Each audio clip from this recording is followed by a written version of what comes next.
Hi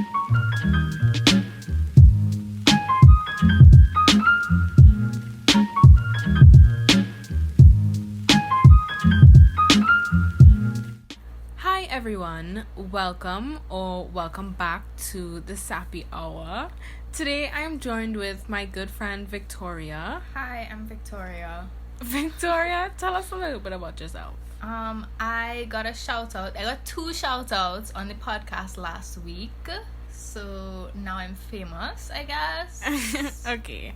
Thanks for being here. So this episode we'll be talking about the film The Perks of Being a Wallflower. I was debating whether I should have done this movie first, but when I asked around, a lot of people had not seen this movie, which is crazy because it's a classic. Yeah, I feel like we saw this movie like 5-6 years ago. Yeah, it's kind of crazy that a lot of people have not seen it, but it's still a really good film. It's one of my favorites, so I thought I had to do it. So basically, The Perks of Being a Wallflower is about a boy named Charlie who's starting high school, and he struggles mentally, and he's very awkward and shy.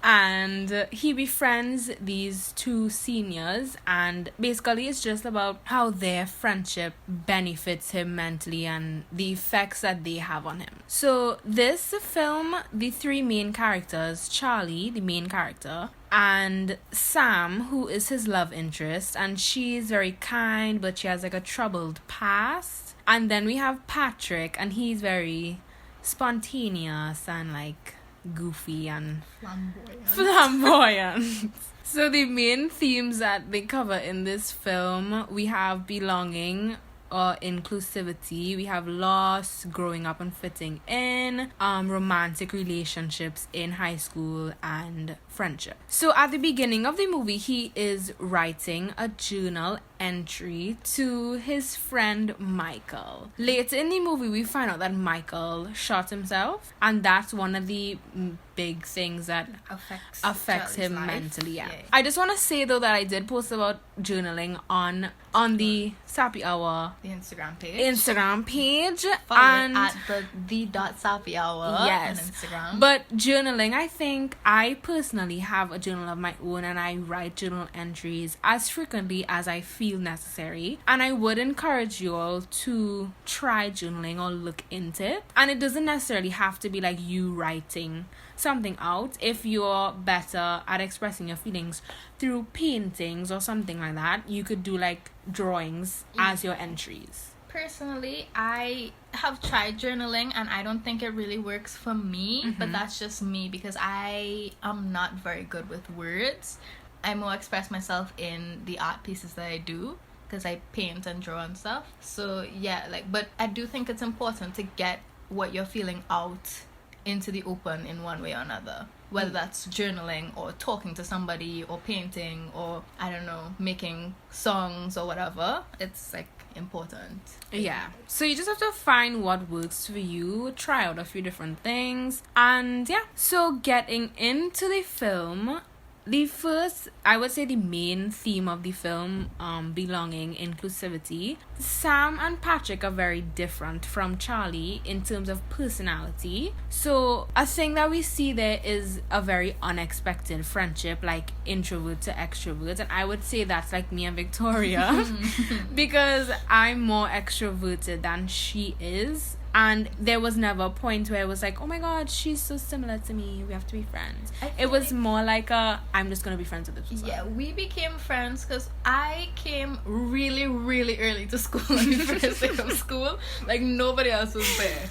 And I just sat down, I picked a desk and I sat down for like hours, and then Jalen came in and Jalen's and she sat down next to me, and we didn't really talk to each other. She sat down like close to me, and then Jalen's other friend came in and they just started talking and whatever, and then they went outside, and then I went outside a little bit after that, and Jalen was like, I don't know how, but she had a group around her at this time, and then she was like, oh yeah, and Victoria can come too, and I was like, oh, I'm Victoria, and then I just kind of join the friend group. It was an unexpected friendship, but 25,000 years later, here we are. Yeah. So I would say they have, in the film Patrick, Sam and Charlie, they had a very unexpected friendship. I also think that we sometimes tend to gravitate towards people that are like us or share interests with us. And I think that the similarity between Patrick specifically and Charlie, because that's how the friendship formed, and then Sam eventually joined. They were both kind of outcasts in school, and I think that similarity kind of brought them together. And the three of them, well, Sam and Patrick are step siblings, and then Charlie becomes friends with them. And the three of them very quickly become friends, and they take Charlie to this party, and he eats a pot brownie for the first time, and you could tell like, and Low by Crack is playing in the background. And you could tell like how much he's never been in like a scene like that, and he's very to himself. Sorry, I feel like this relationship between Charlie and Sam and Patrick, it works so well for Charlie because he is not a person to make the first move and be talkative and excited about things. So I feel like Sam and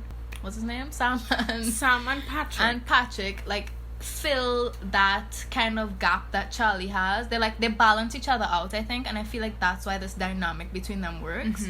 And Sam and Patrick show Charlie all of these things that he's never seen or never done. Yeah. And they get to kind of like have this strong relationship with him because of it, because they're like teaching him new things. Yeah. And he's experiencing these things for the first time with these people. Yeah. And throughout the movie you could really tell how much Charlie like genuinely appreciates being a part of something, even though he never like verbally says like I'm so happy to be here. The things that he does and the gestures that he does throughout the movie, you could tell like finally belonging to something and finally being included. It really means a lot to him. And at the party that they take him to, there's a scene where he opens up to Sam about how his best friend shot himself, and then Sam kind of realizes, oh my god, Charlie's like really messed up and he has like no other friends, and they take him in despite him being like kind of weird and quirky and stuff. Touching on that piece,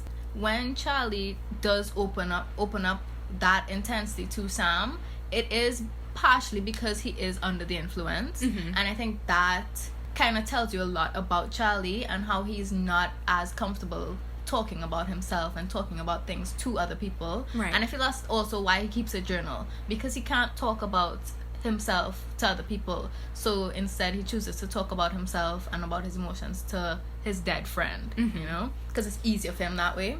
And then they give him this pot brownie, and then he just starts opening up and just vomiting words. Yeah. And I feel like that gives you a lot of insight into the kind of person he is. I agree with you. And going back to him appreciating his friends, when you find a group, or not even a group, like when you find somebody, and it doesn't have to be in a romantic way, somebody that like understands you, a lot of life becomes easier. And like having like good friends in school makes school so much easier, and the work sometimes seems definitely it's a lot easier to go to school, especially when you have like mental issues like Charlie. You're having like that good group of people kind of almost makes you forget about it. Personally, my secondary school experience was garbage. I hated being in secondary school, except for the times when I can just be with my friends. Like I didn't like most of the teachers. I didn't like the school atmosphere. But it's like when I was with my friends, it's like I didn't even notice that the negativity around that I generally felt in school, like it wasn't there when I was with my friends, you know. Yeah. And you see that with Charlie, because like after he meets and spends time with Sam and Patrick, like his journal entries become a lot less dark, and his overall mood changes, and he's like more mentally stable, you know. And you could tell how much he truly loves Sam and Charlie. There were instances in the movie where they were doing Secret Santa, and he bought them all separate gifts, even though they were just doing Secret Santa. And then Patrick had bought him a suit because he was his Secret Santa and he wore the suit to school, and then he gave Sam all of his books. I feel like I can actually relate to this because I don't still do that because I don't have any money now, but when I was in like maybe Form 1 to Form 3, every Christmas or every, like, if I just went to a different country and came back, I would always bring back something for my friends. But you could not catch me telling one of my friends that I love them or that I appreciate them. Yeah. You can't catch me doing that. But I would do these small things, like buy them something or make them something that's like heartfelt to me. You know, like there was one time I made a gift box I made 2 gift boxes. I made one for Jalen and I made one for one of my other friends. And within the boxes were just like personal things that I made myself or things that I thought that person would like. And it's like I didn't write like a note or anything with it because I don't know how to do that. So I expressed my feelings for them in this physical way, this, you know, making something instead of being like, hey, you know, because I don't know how to do that. Which is like completely different to me because I'm much more absolutely. I am much more comfortable being like, yeah, you know, Victoria, I really appreciate you, and like I know we know each other, but like you're my best friend. Da, da, da. Strong. Yeah, so it's like it's just about how you express yourself. Yeah. And one way isn't more valid than another. Like, for a lot of my teenage years, I thought that I was doing something wrong because I didn't express myself in the way that most people around me express themselves. And then eventually I kind of realized that doesn't necessarily mean that I don't love people more or less. You than just do other it people. differently. Yeah, I just express it differently, which is fine. So, you know, we see how Charlie expresses his appreciation for his friends. And we also see how much he appreciates them when he almost loses them. In the After he's with Mary Elizabeth. Mary Elizabeth, and then he kisses Sam even though he's with Mary Elizabeth. Yeah. And then the whole friend group is kind of like, whoa, bro, this is kind of crazy. And then he's like calling Mary Elizabeth 24/7. He's like trying to apologize. He's doing everything he can to like get back with the group, and you could see him like kind of like going back to like a bad place mentally because he doesn't have that support around him anymore. And I feel like when Patrick is taking him home and Patrick tells him to just stay away for a little bit, like immediately you kind of see that panic in him where he's like, okay, but how long is a little bit? Like, when will I be allowed to like, you'll need to tell me when I can do this, when I can do, because he's anxious. Yeah. And he doesn't know what'll happen, and that makes him anxious. And these friends are like some of the best people he's ever met in his life, and he's just so afraid that he made this mistake and he's gonna lose them forever, you know? Yeah. And I mean, in the end, he does get them back after there's a scene in the cafeteria where there's a big fight and Charlie beats up this guy while he's trying to defend Patrick, and then they all eventually get back together, and his mental state does improve. But the movie does talk about loss as well. So we see there's 2 points in the film where Charlie loses or almost loses, quote unquote, the friends. And there's also him losing his aunt who died in a car crash. And you see like temporary loss versus permanent loss. So the temporary loss will obviously be the friends, and the permanent loss will be the aunt. Sorry, do you know what I also noticed? We're talking about the temporary loss. You know what I also noticed about this movie particularly? When he loses his friends, this temporary loss, when he loses them, he goes into like this overworked mode where he just does as much as he can. Like, he reads all of these books that the teacher gives him in like no time at all, and he writes all of these things, and he's, you know, opening up more about himself in his journaling. And I feel like that is like completely opposite to me.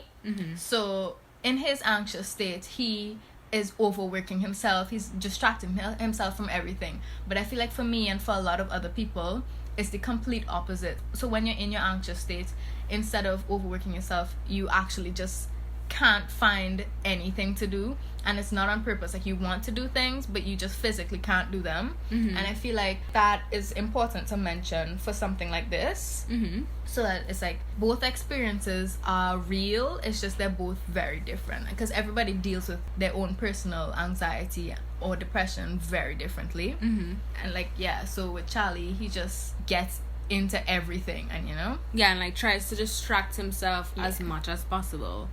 And you see how loss affects him mentally and what he does to try to cope with the loss of his aunt and of his friends.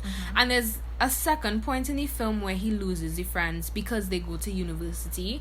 And I think that this one obviously affects him a lot more, because he knows that, like, he doesn't know when is the next time he's gonna see the friends. Like, before, they were all still going to the same school, so like, even if it was like Christmas vacation or something, they were all still gonna come back to school. But when they were going to university, that loss had the biggest impact on Charlie, and he went into this like mental spiral, and he had a breakdown and almost tried to kill himself. And him losing his aunt affected that in a big way, because we saw him having flashbacks, and the flashbacks were going back to his aunt and back to when he was a child. And we saw that his aunt left to do something, but then she died. And I feel like that is something that's really been weighing on him. And so when his friends leave for university, and he has this anxiety built up, because he doesn't know if maybe they'll die as well, or maybe something will happen and they'll just never come back to him, and he's just gonna be by himself again.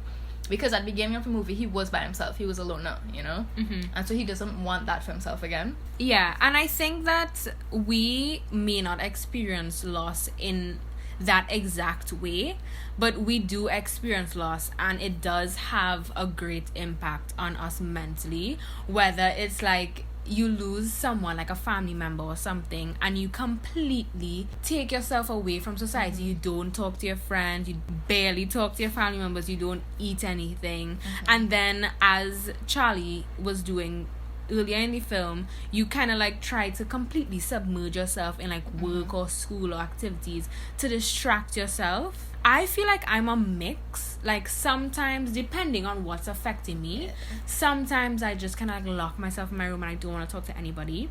And then other times it's like I need to, like, I can't be alone with my thoughts. Like, I need to find something else to take up my time. I kind of get that. Most of the time I'm the withdrawn person, and I just can't do anything. But I also find a lot of the time that I ignore it instead. Like, I don't find distractions for it, I just completely ignore it, which is not healthy at all. Don't do that. And then, like, because I've been ignoring so many things for so long, it's like it builds up, And then in Charlie, we could see in Charlie that it builds up as well, because later on, closer to the end of the movie, he has this breakdown, and then he ends up in the hospital. And I mean, that's never happened to me, so but you can see that it was that build up that kind of caused that kind of, well, it didn't cause it, but it led to that. And they show you Charlie's state of mind before this explosion happens, and so you kind of see the process, the stages before he gets to that point. And yeah, I feel like I'm similar to that, except I've never let it get that far, because I just ignore it. Like, even when I feel the build up coming, I just ignore it, which is not good. Don't do that. I think it's just one representation of how loss affects someone, but we all deal with loss and like very overwhelming feelings very differently, And another theme that they explore in the movie is like growing up and fitting in with like social life, school life. And I mentioned in the first podcast, we talked about the American high school structure versus like the Caribbean and Trinidad.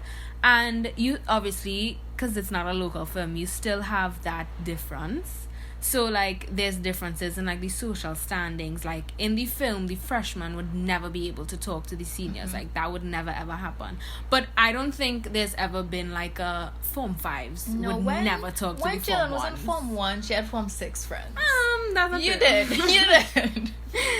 You know, I don't know how she did it, but and then also bullying is a really really really big Yeah. thing in American high school. Not saying that there's not bullying here, but I don't think, or at least I've never seen personally bullying to the extent of Yeah. American high school. like I've never physically with my own eyes or heard with my own ears like something about somebody picking on somebody for this specific thing and then like beating them up. Yeah, no, Like, I've that's never. crazy to I me. feel like maybe, I can't say for sure, but maybe because we went an all girls school. I went to a mixed school for Form 6 and that didn't happen either. But I think like in all male schools, maybe it's a bit more Something aggressive. Maybe it's a bit more like that. Because I remember Herschel saying in the last podcast, like with the teachers and stuff, the teachers were much more aggressive towards the students. So I don't know, maybe Okay, no, it's- you're actually right. Because now that Yeah. you're telling me this, I do remember there's a story about a boy. I know the boy. I'm not gonna say who he is. There's a Yeah, boy, you don't call names.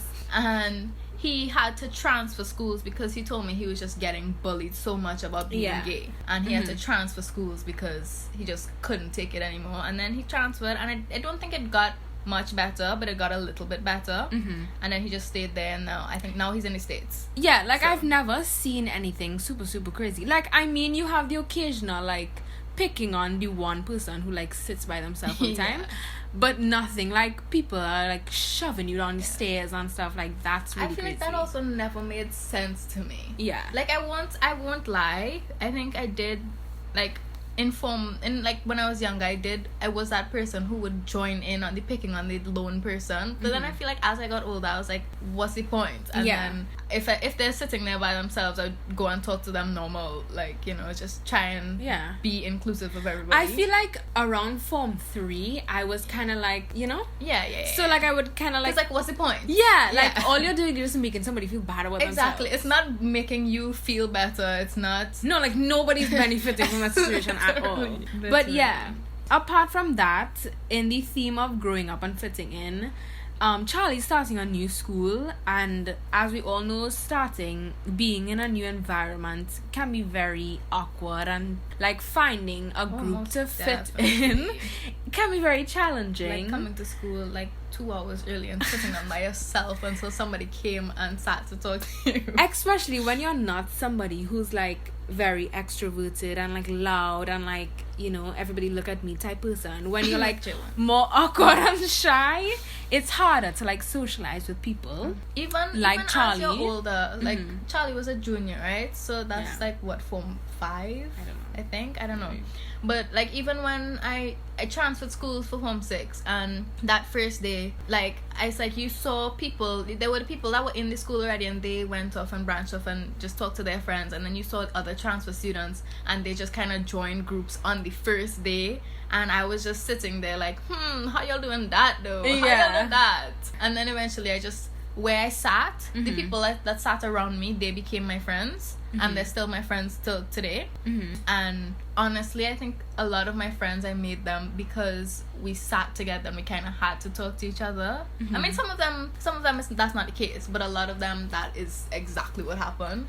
And like I feel like with Charlie, like in the American secondary school system, I mean the American high school system, it's like I feel like that's like not really an option for a lot of people, because this clique culture is so prominent in those schools. Is it click or clique? I said click for the entire podcast last time. I don't know. I feel like it doesn't matter. I don't know. Anyways, yeah. 21 Pilots says click. But yeah, I feel you with that. And like when I started my new school, I didn't know anybody like at all. There was probably like one boy that I knew from GA, but other than that, I didn't really know anybody. And it was, even though like I'm not a very like shy, like I don't know how to talk to people type person, it still was very difficult for me to like make friends, and like you see in the film like simple things like Charlie's scared to answer in class even though he knows he has the right answer. I do that all the time. yeah. That's like a very common thing. Because I feel like with a lot of people, it's kind of a fake it till you make it kind of thing. So it's like, even though you know how to talk to people and make friends and stuff, you still have that anxiety. You just don't want to show it. Yeah. You know, which you know, which is what you do. Yeah. But with Charlie, it's like the opposite way, you know. So with the answers thing, like you said, you do that as well, and that's your little bit of anxiety showing through as well. The same way Charlie's does. Yeah. It's just, you know, different times it comes in. I think also, besides having a good group of friends in school, having like that one teacher that's like also your friend. And in the film, I don't remember if it was English. Yeah, I think it was literature. Yeah. Literature teacher. His literature teacher, Mr. Anderson. Mr. Paul Rudd. Mr. Anderson became like Charlie's basically only friend in that class. Yeah.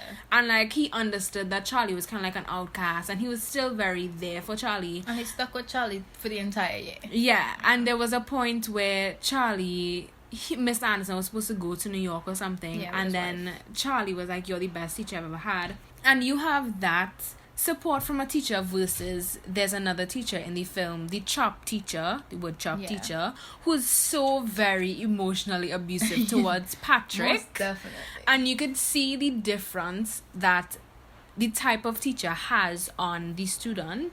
So like the very like, I'm supportive, I'm your friend type teacher, Mr. Anderson, versus like you're literally nothing teacher, Mr. Like, Chop guy. I feel like here we have a lot more of the you're literally nothing type teacher than the Mr. Anderson, Mr. Paul Rudd teacher. But they are there, you know? Yeah, no, they are. I think in my current school, I have one teacher that's like extremely supportive, and like he makes, like even in like Corona, like he is trying his absolute hardest to like be like, yeah guys, I understand that everything. He's like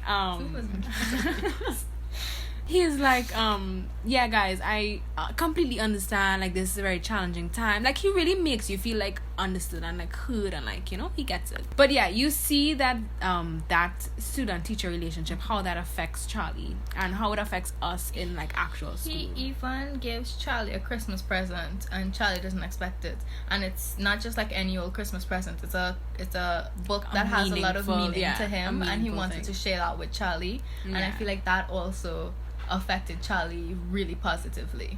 Going back to, I think also in growing up and like going to school and stuff, growing up is very confusing. You continuously are bombarded with all of these feelings and emotions, and you have no idea what to do. You don't know what they mean. And like literally last night I had a breakdown in my room. For what reason, I do not know. Yeah, there are sometimes, as I said before, I'm a very emotionally numb person. I kind of push my emotions to the side and to like deal with them later, but then I never deal with them later. But then it's like, again, like they'll build up and then I'll have a breakdown, you know? And it's like these smallest things could trigger me. Like there was one time, it happened in school.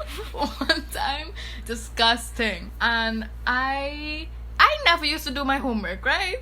And there was one time for English class, I didn't do my homework, and the teacher asked for the homework. And I just snapped. I started crying. I had to put my head down on my desk, and I started crying. And the girl next to me was like, Victoria, are you okay? And I was like, yeah, I'm fine, crying. My eyes are red. And then she was like, Victoria, you're not fine. Then she went and she got the teacher, and the teacher called me up, and she's like, Victoria, you okay? And I'm like, miss, I'm not feeling too good. And she's like, you want us to call your mother? And I'm like, yes, please. Yeah, a lot of things trigger us, and we have no idea why or what they mean. Like sometimes you feel angry, sometimes you feel sad, sometimes you just cry, and you have no idea. You didn't do the homework. Why?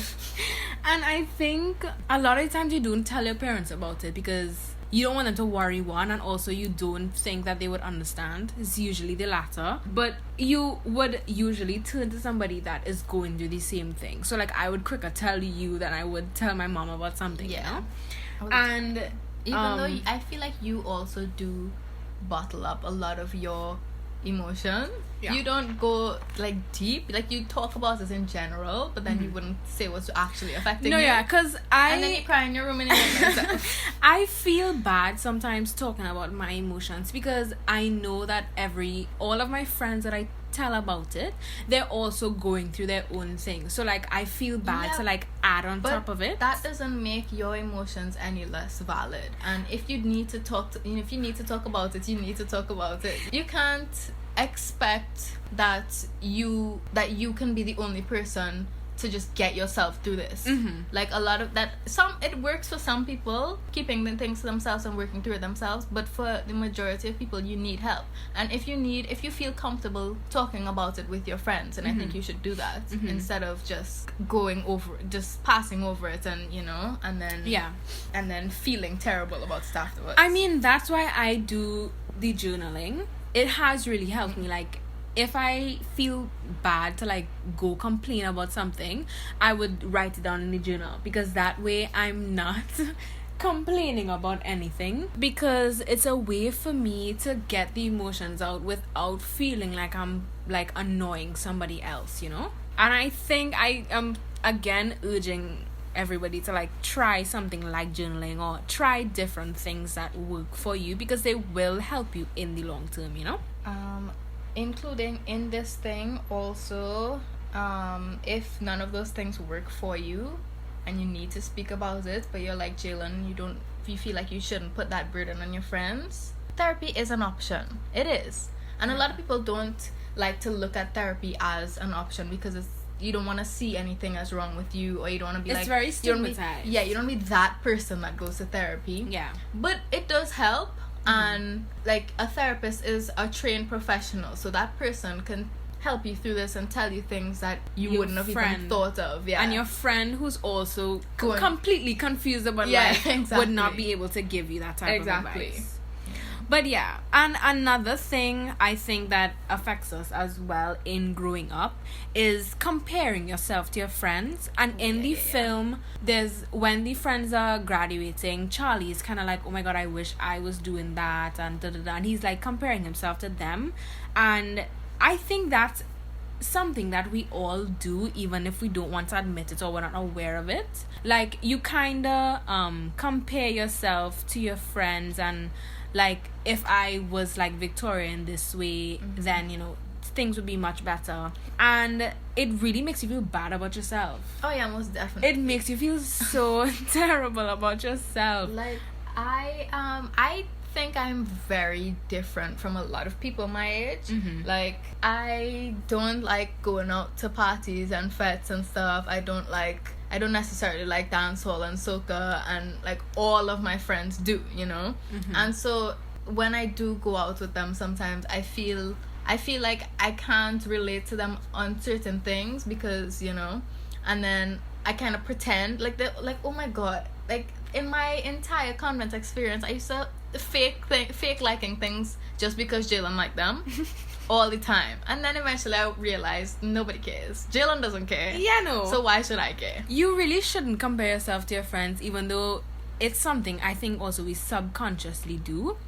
Like even now, I'm not having like the traditional university experience, and some of my friends are, and that is something that I wish was happening to me, and I continuously do a comparison of it, and all that really does is just make you feel bad about your life and yourself and like your current situation, instead of like trying to find things that make you happy about where you are right now. And also, not so much a comparison, but yeah, still a comparison.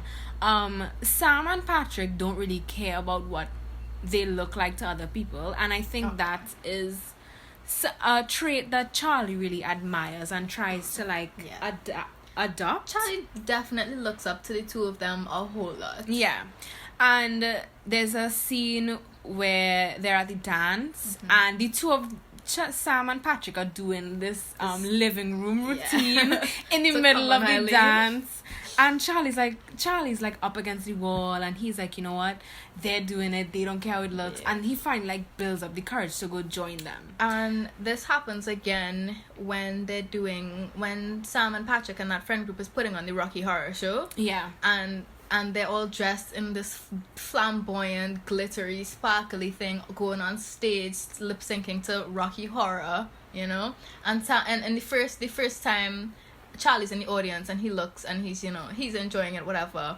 and then Patrick kind of includes him into the show without actually including him. And then the second time when they have to do the show, they're missing a cast member, and so Charlie has to fit in. And you see there when at first he's really awkward about it and he doesn't know what to do, and then it's kind of like he realizes, oh look, this is my family, they're having fun, so why can't I have fun? And then he fully embraces it, and he, you know, loses himself in it. Yeah, it just really goes to show like the big, huge impact that Patrick and Sam's friendship has on Charlie. And on the flip side of like the negative comparisons you make of yourself with your friends, there are like positive traits in your friends that you admire and like you try to mirror. Like some of my friends, one friend in particular, she's very like kind-hearted and like she always tries to see the best in people, and that is something that I really admire, though I don't think I would ever be that way, but it is still something that I'm like, I'll always be. I think it's something that I'm like, how do I do that as well, you know? Yeah, most definitely. I admire that most of my friends are so comfortable with themselves, or at least appear to be so comfortable with themselves, and they're outgoing and all of that, because I'm not outgoing. And most of, well, you wouldn't really be able to tell that from my appearance, but but like, you know, when it comes to being sociable, it's like my friends are so good at that, and I admire that in a lot of them, you know. It's kind of like sometimes when we go out and my friends are talking to other people, it's like I kind of just like, it's like, how are they doing that? But also, that's cool, keep doing that, you know. Yeah, I think also, besides like trying to mirror your friends sometimes, I don't know if people actually do this, but I used to do this when I was younger. Like, you try to mirror, like, popular people your age. Yeah, I think to try to, like, fit in and see. Like, I would say, like, in Form 1 and stuff, I used to look at the, like, quote-unquote popular people my age and, like, try to do... and, like, try to do what they were doing, or, like, kind of, like, get into the stuff they were into, just so I would seem, like, more cool, you know? It didn't work. You know, the thing about it is... you compare yourself to people, and then you feel weird about yourself, and you are afraid to say how you really think and like actually be genuinely yourself. But then because you're like scared people are gonna like judge you or whatever, but then you kind of realize, like I've realized now, like literally nobody cares. No.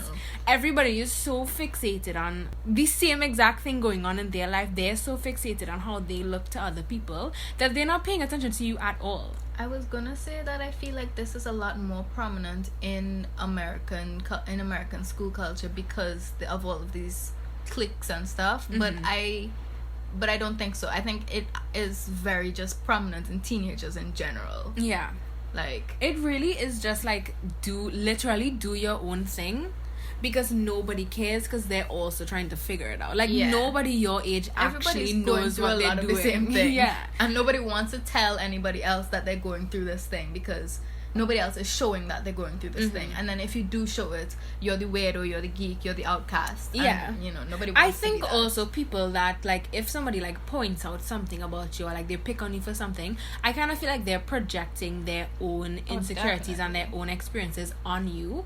So the trick is really just middle fingers up to everybody. Yeah. And just do your own thing, you know? Honestly, I feel like now in my life, I feel like I'm so much more comfortable with myself now that I realize that I don't need to care about what other people... Like, my hair is green and pink, and there's Jack from The Nightmare Before Christmas on the back of it. And it's like I'll go somewhere and I see people like staring at me. But then I realize that I don't care, and you know, I do this because I like it makes me happy, so why should it matter how it's affecting you? Because it's not affecting you at all, it's only affecting me, you know. I think at least for me, as I get older, I do care a lot less about what people think, even though I still have like anxiety about things. You're crying about it.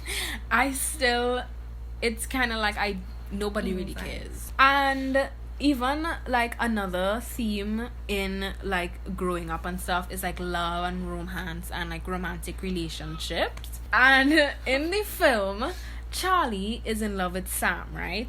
And you see the way that liking somebody can affect you mentally through Charlie. Like, he's always like trying to make sure he looks good when Sam is around.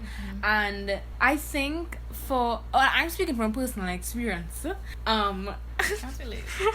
I think a lot of us, when we like somebody, You look for approval from that person. you definitely look for approval from that person. And I also feel like you kind of like think about what that person likes and kind of like change yourself in a way to kind of like be more appealing to that person, which is not okay, because like the person is supposed to like you for you and yeah. not for like a perception of you. And then it's like, if they like you for that perception of you, they don't actually like you. they don't actually like you, you know. And so Yeah. then if you can't hold up that facade forever, you know. And so Yeah. eventually when you start being yourself again, and then it turns out they don't actually like you, then what was the point of that whole thing? Yeah, You're just gonna get hurt for nothing. it does. I think liking somebody does like drain you a lot, because you're like you're quite fixated on that person, and you're trying to like look good for that person. Like, as soon as they post a story or something, like you have to see it, and like you kind of like evaluate yourself and like question yourself, like, am I good enough for this person? Are they gonna like me? What are they not gonna like about me? And that kind of like tears down your self-esteem, especially if you like look at the person, or like look at people you think are their quote-unquote type, and then you think, oh, I'm not their type, so they're not gonna like me, you know. And then in the film also, Sam doesn't like Charlie back, so you kind of see how somebody not liking you back affects you, which is the same thing like you evaluating yourself and questioning, like, you think you're not good enough for them, and that kind of constant thinking affects your romantic relationships later on in life, because you're constantly like, oh my god, I'm not, especially if like you like multiple people and they don't like you back. It's kind of like you continuously think like, something's wrong with me if nobody's liking me, or what am I doing wrong? Am I not good enough and stuff? And then you look at the people that they like and you compare yourself to them, and like, oh, if I look like Victoria, then he would like me, or whatever. But you know, it does affect you at your current age, and then when you carries on into when you're old. Like real romantic relationships, like get married and stuff, that same thinking affects you then. And you see that as well in the film when Charlie and Sam eventually get together, and then, as we mentioned earlier in the podcast, Charlie has like flashbacks of his aunt and stuff, and then there's a scene where Sam and Charlie are together and Sam is like rubbing Charlie's thigh, and then Charlie has a flashback to his aunt, and you could see that experience still stays with him. And though my experience is not that experience, my past experiences have affected the way I look at my romantic relationships now. Like, when I was younger, I was always the chubbiest in my group of friends, and it was always like boys would like them but they wouldn't like me. So my takeaway from that obviously was boys don't like girls that look like me, and I would never actually like find somebody who likes me because I don't look like my friends. I mean, obviously that's not the case, but growing up, and I feel like a lot of people go through that, not just like with a weight thing, but like, my nose is too big, my eyes are too far apart, you know, stuff like that as well. And you feel like, oh, well, nobody's gonna like me because of this one thing that only I'm thinking about and nobody else is actually thinking about. You know? And then when you actually find somebody that says they like you, you're like, no, this person's lying. Obviously that's not true. How could they like me? That's crazy. And then you kind of like push away good people because you think that they're not being authentic because of your own insecurities. And sometimes also I think we settle for people because we think like, oh, I just have to take this person now because nobody else is gonna like me, you know, so I just have to take this person. That's what Paul Rudd said, Mr. Anderson. Where he goes, and I'm sure like everybody knows this quote because I've seen this like way too many places, where he says, we accept the love we think we deserve. And that is so true. I feel like the first time I watched that movie, I was like, oh my god, it's so deep, but I didn't actually understand what he was talking about. When I rewatched it to like for this podcast, I was like, no, that's like, like, real. yeah. That's like actually what like happens. that's actually pretty intense. How you feel about yourself, that's the level of appreciation you would take from other people. Yeah. When you actually deserve so much more. You know? So if you are like very insecure about something and you feel like people don't like, you don't deserve to be a certain way by people, you're not gonna accept Genuine love. Yeah, and not just like romantic love though, like platonic love as well. Yeah. I think a lot of teenagers go through that all the time, where it's like maybe somebody gave you a gift and you didn't want to accept it because you didn't think you deserved it, but your thing was, oh no, well, you shouldn't, I didn't get you anything, blah blah blah. It's like, but you think you don't deserve it because you didn't do a certain thing, you know? Or, you know, somebody like just tells you something and you don't know how to take the compliment. Like all of that, I feel, is because you feel like you don't accept it. That's a really, really big thing for me. Like, I cannot accept compliments. Yeah. And then it's like, I know, or like at least I'm like, no, this person's being genuine right now, they're not lying. But then I'm also like, no, absolutely, that's a lie. You would never tell me the truth. And then when you come off like that, people are like, oh, she's fishing for compliments. But no, you're like, genuinely, you don't know how to take the compliment because you don't think that the person's telling the truth. That happens to me a lot with my artwork. It's like, I would ask somebody for their opinion because I need their opinion to see like how I should fix something or what to put in my journal or whatever, and then they'd be like, oh my god, this is so good, and I'm like, you're lying, yeah. like, tell me the truth. Yeah, no, it does mess you up mentally. And I also think like a lot of young people like us feel very pressured to be in relationships. Like, a lot of people are like, oh, I have to be in a relationship. Like, I have to have a boyfriend or girlfriend. And then, again, you settle for somebody that you don't even like as much as you could. I personally would just like to tell you don't have to be in a relationship. Okay. No, but a lot of people do feel like I need to be in a relationship. And then they're like, oh, this person likes me. I don't really like them, but they like me. So I'll be in a relationship with them. I have a lot of friends who... Well, I don't have a lot of friends, but I have a lot of my friends, they've been in relationships or in almost relationships with people that they don't genuinely like, but the person is showing them attention. Yeah. And so they're like, oh, well, I guess I'll do this then. Like, a lot of my friends have told me so many times, they're like, oh, I think I should break up with this person. And and then I'm like, okay, well then do it. And then I'm like, okay, but why? And they're like, well, blah blah, and they give me all these reasons, and I'm like, okay, why are you with them? And they're like, they can't really come to a real conclusion as to why they're still with them, but then they stay with them. And it's like, you don't have to do that. If you're not happy in this thing, you don't have to just settle, you know? You also, I think, like, growing up is a lot of like finding yourself and figuring out what's good and what's good for you. But I think being in a relationship can sometimes kind of distract you from that, and you're so like focused on this person. Yeah. But then you could also be in a relationship and that person like helps to build who you are. So it all depends on the type of relationship, I guess. But I don't think you should feel pressured to be in a relationship. I think like, if it happens, your it value happens. Yeah, if it happens, it happens. Like, your value as a person is not gonna be affected if you're in a relationship or not. I most definitely also think that when you let the relationship happen, you let it take its time or whatever, like, that relationship is always so much more healthy and so much better for you mentally than like if a you forced just relationship. if you're just like, oh well, I have to be in a relationship because I'm this age, you know? Yeah, I also think the relationships we have now affect our romantic relationships like later on in life. So I mean, being in a relationship is like cool to like, because you do learn a lot about yourself in a relationship. You learn and grow and, you know, figure out things. And the person you're with now may or may not be the person you're gonna be with forever, but that person would always be a part of your life. Yeah, and you do learn a lot from like your first relationship or like your first like love interest or whatever,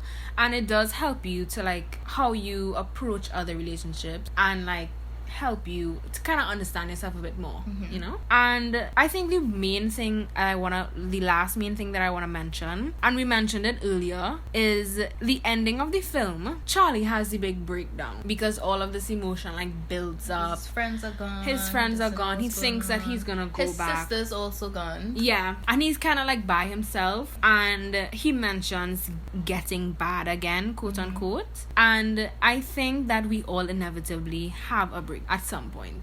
And yeah, sometimes some people it may not be as intense. Some people they might keep it internal, but I think it does happen to everybody, and it's normal. You know? And so you shouldn't criminalize yourself if it happens to you. You know. Yeah, and also I think when you feel things, you shouldn't. Your first reaction should not be, I need to suppress this. I need to get this emotion away. Like, you need to feel that emotion, acknowledge that it's here. Maybe you don't know how to deal with it, and that's fine. But you need to acknowledge it and acknowledge that it's happening, and maybe think about how would I deal with it the next time around. But definitely don't suppress the emotion, because it doesn't help, and it makes like future breakdowns even worse. So like, again, for like the millionth time, I would encourage y'all to do journaling.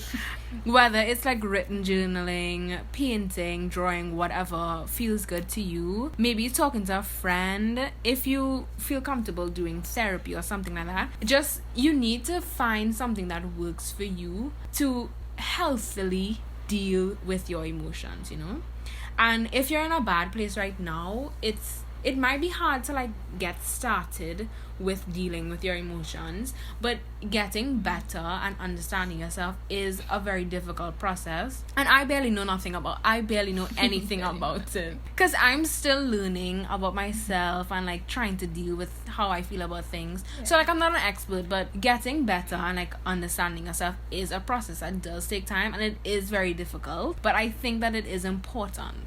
And we see this as well in the movie where when Charlie is now like on the verge of this breakdown, he's like typing out the letter to his friend, but he's also like hitting himself. He's telling himself stop crying, you know, and he's trying to not show what he's feeling as intensely as he is showing it. And then exactly what Jalen just said, like, you shouldn't try to suppress that, you know. But it's like, obviously, like, Charlie's been dealing with this depression for a long time, you know, and he's like been since dealing with this before trauma high school, for a long time. And he's a junior now, and he still does not know how to deal with it, you know. I think it's all a learning process. And everybody's process is obviously different, because everybody is different. But doing the process and like starting the process is important.